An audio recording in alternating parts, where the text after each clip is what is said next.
শিয়াদের ক্ষেত্রে ইসলামের দৃষ্টিভঙ্গিটা কি, শিয়ারা আসলে কারা?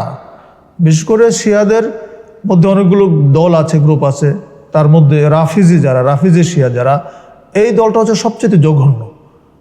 যেটা ইরানের যে শিয়া, এটা হচ্ছে রাফিজি শিয়া।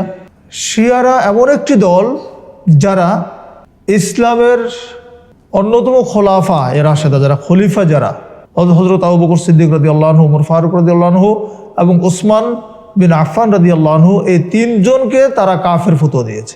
তাদের আকীদা হচ্ছে যে কোরআনুল কারীম আসলে 30 পারা না, এটা ওসমান রাদিয়াল্লাহু আনহু এটা কাটছাট করে 30 পারা করেছে, নাউযুবিল্লাহি মিন যালিক। কোরআন মূলত 90 পারা, এটা হচ্ছে তাদের আকীদা, তাদের বিশ্বাস।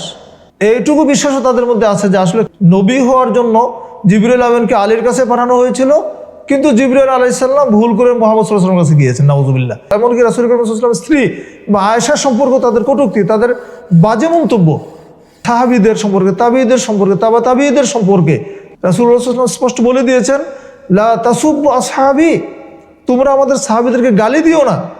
অথচ শিয়ারা সাহাবীদেরকে গালি দিচ্ছে।